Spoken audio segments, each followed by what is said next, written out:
Partikel-partikel dari bumi yang meledak tadi itu membungkus bumi. Bumi gelap gulita 40 hari 40 malam. Michel Penn meneruskan, nah meteor ini banyak yang mengandung siderite. Siderite ini apa? Siderite ini kandungan zat besi yang paling murni seluruhnya. Dan ini juga ketika pergesekan ekstrim ini menimbulkan gelombang elektromagnetika yang sangat tinggi. Akibatnya seluruh sinyal-sinyal, seluruh listrik yang ada berhenti.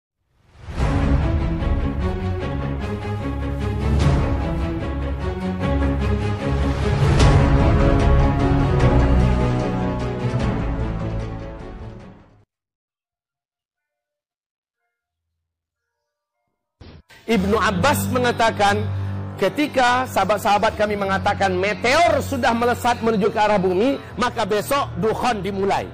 Tanda besar kiamat ini dimulai dengan terjadinya hantaman dari langit berupa meteor yang menghantam bumi. Ah, ini dia. Ini meteor. Perlu Bapak Ibu ketahui, Ibnu Abbas radhiyallahu anhu itu bukan seorang pakar astronomi. Dia bukan ahli kimia, bukan bapak fisika. Nggak ngerti dengan ilmu-ilmu ginian. Tapi dari mana beliau bisa dan berani menghubungkan antara meteor dengan dukhan? Pastilah gurunya yang menyampaikan. Siapa guru Ibnu Abbas? Rasulullah Sallallahu Alaihi Wasallam. Dan teori ini menurut Michel Penn pas. Siapa Michel Penn, Pak Ustadz? Michel Penn adalah seorang pakar senior ahli dalam masalah astronomi dunia dan menjadi rujukan NASA Amerika Serikat. Michel Penn mengatakan bahwa bumi kita saat ini sedang ada di tengah-tengah arus sungai meteor saat ini. Dari 2013 baru keluar dari kepadatan arus sungai meteor 2016. Tetapi setelahnya masih ada dalam cengkeraman arus sungai meteor walau tidak sepadat 2016. Peluang kita mengalami hantaman meteor ini sangat besar. Dan ini rahasia kenapa akhir 2012, ya Bapak Ibu, akhir 2012 Amerika, USA, Rusia, Cina, Perancis, Inggris, Australia dan lain-lain, bahkan negara tetangga kita, Singapura, mereka masing-masingnya akhir 2012 sudah menyelesaikan bunker-bunker raksasa mereka di bawah tanah. Kalau Amerika malah 6 bunker dibuat. Satu bunker itu dapat menampung 500.000 manusia. Dan dalam bunker itu sudah disediakan makanan, obat-obatan, energi cadangan yang mampu bertahan selama 1 tahun untuk 500.000 manusia. Ini masing-masing sudah buat. Rusia 3 bunker dia buat. Kalau Singapura hanya 1 bunker mereka buat. Ya, Perancis, Cina masing-masing membuat beberapa bunker. Kenapa mereka buat bunker? Karena keyakinan mereka bumi ini tidak lama lagi akan mengalami hantaman meteor. Masih ingat nggak? Meteor, ternyata ramalan mereka itu ternyata benar. 45 tahun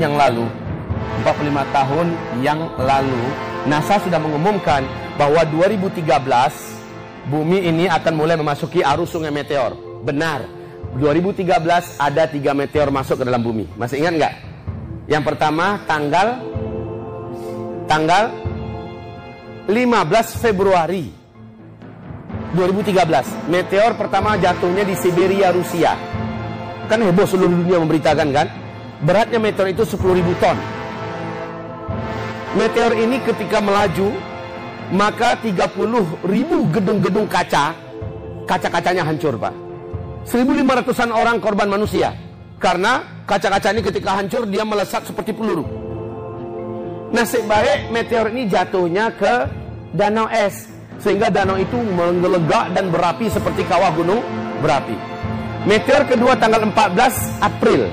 14 April di Argentina. Hari Minggu malam Senin. Ketika itu sedang ada konser musik raksasa. Nasib baik meteor ini kecil. Sehingga dia meledak langsung di atas udaranya negara Argentina. Sehingga 8-9 kota terang benderang beberapa detik. Meteor ketiga tanggal 7 November. Masih 2013. Di Los Angeles, Pak. Coba buka YouTube lagi semuanya, ada itu semua. Dan seterusnya kita menyaksikan melesat ratusan ribu meteor di malam hari. Akan disaksikan oleh penduduk bumi meteor yang melesat ratusan ribu di malam hari dengan mata telanjang. Nah, kaum muslimin yang kami muliakan, Meteor ini mempunyai dampak yang besar. Pertama, yang terbesar adalah dukhan. Kenapa bisa begitu?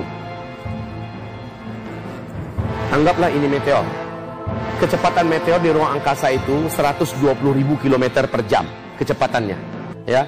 Dan dia, kalau garis diameternya 2 km saja, menurut Michel Penn, ya, dia memiliki kekuatan ledakan setara dengan 1 juta kali lipat bom nuklir. Kalau dia tembus menghantam atmosfer bumi kita yang garis diameter 2 km itu, ya, maka kalau jatuhnya ke laut akan menimbulkan gelombang tsunami setinggi 235 meter. Berapa tingginya tuh, Pak? Yang tsunami di Aceh cuma berapa tingginya, Bu? 13 sampai 15 meter. Hanya 10 menit ratusan ribu meninggal dunia, satu kota Banda Aceh hilang. Betul tidak? Bagaimana kalau sampai 235 meter? Kalau jatuhnya di kutub utara atau kutub selatan, kekuatan ledakan ini akan menjadikan kutub itu menjadi cair selama-lamanya. Permukaan air laut akan naik 7 meter lagi. Maka kota-kota besar di dunia, bahkan Indonesia yang kaya dengan pulau-pulau, 20% pulaunya akan hilang dari peta bumi selama-lamanya. Kota-kota besar akan hilang dan tenggelam di mana-mana kota-kota yang dibangun di tepi pantai. Dan kalau jatuhnya ke daratan, kata Michel Penn, ini yang pas. Sesuai dengan karakter meteor, hubungannya dengan dukhan. Kalau jatuhnya ke daratan, akan terjadilah ledakan yang teramat sangat dahsyat. Coba lihat meteor, peluru bom nuklir dulu yang jatuh di Nagasaki dan Hiroshima, kan baru satu itu. Sementara meteor ini 1 juta kali lipat. Itu baru satu, jatuhnya pun di lembah. Bapak Ibu, bagaimana yang terjadi dengan ledakan itu? Maka bumi ini mengalami lengkungan yang dalam. Partikel-partikel bumi yang meledak tadi membumbung ke langit menjadi partikel-partikel halus yang sangat tebal dan panas. Sementara gelombang kejut dari ledakan tadi menimbulkan kecepatan laju 800 km per jam. Badai yang ada di Meksiko kemarin berapa baru kecepatannya? Baru 215 kan? Kerugiannya sudah di hari ke-6 saja kerugiannya sudah 250 miliar dolar. Baru 6 hari. Bagaimana dengan kecepatan laju 800 km per jam? Makanya mereka mempersiapkan bunker-bunker raksasa. Karena mereka menganggap gak selamat yang hidup di permukaan. Bagi kita, dijamin oleh Rasulullah, yang beriman akan dijaga oleh Allah Subhanahu wa taala. Yang amal solehnya banyak akan dibuat oleh Allah terjaga dan terlindungi. Kalaupun meninggal syahid insya Allah. Siap nggak? Iya. Siapa tahu mereka buat bunker-bunker di sini jatuhnya nanti. Ya kan? Sudahlah, bunker kita adalah iman kita kepada Allah, amal soleh kita. Jadi nggak usah cemas. Tapi Pak Ustaz, amal kami masih sedikit. Nah, makanya kejar dari sekarang ketertinggalan kita. Ya, baik, hamba-hamba Allah yang kami muliakan. Oke, ini jatuh. Maka dengan cepat kabut debu tadi, partikel-partikel dari bumi yang meledak tadi itu membungkus bumi. Bumi gelap gulita 40 hari 40 malam. Michel Penn meneruskan, nah meteor ini banyak yang mengandung siderite. Siderite ini apa? Siderite ini kandungan zat besi yang paling murni.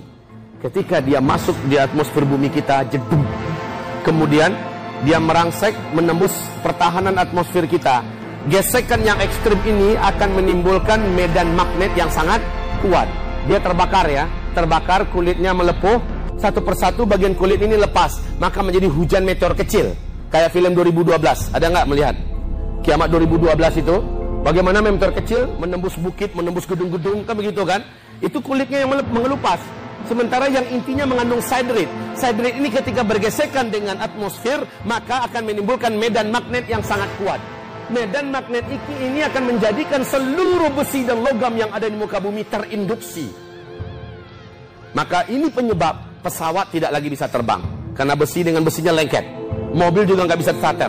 Padahal bangkainya masih keren. Dibeli sampai 1,5 M. Motor-motor nggak bisa dibawa jalan. Maka seluruhnya, dan ini juga ketika pergesekan ekstrim ini menimbulkan gelombang elektromagnetika yang sangat tinggi. Akibatnya seluruh sinyal-sinyal, seluruh listrik yang ada berhenti total. Manusia kembali ke zaman Rasulullah. Dan Rasul bersabda, thumma uttum min haitsu bada'tum wa uttum min haitsu bada'tum. Nanti kalian semua akan kembali seperti kondisi kalian hari ini. Kalian semua pada zaman itu akan kembali seperti zaman sekarang. Kalian pada zaman itu akan kembali zaman sekarang.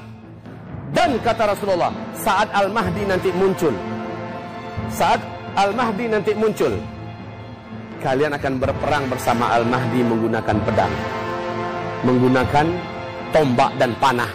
Kendaraan kalian kembali kepada kuda.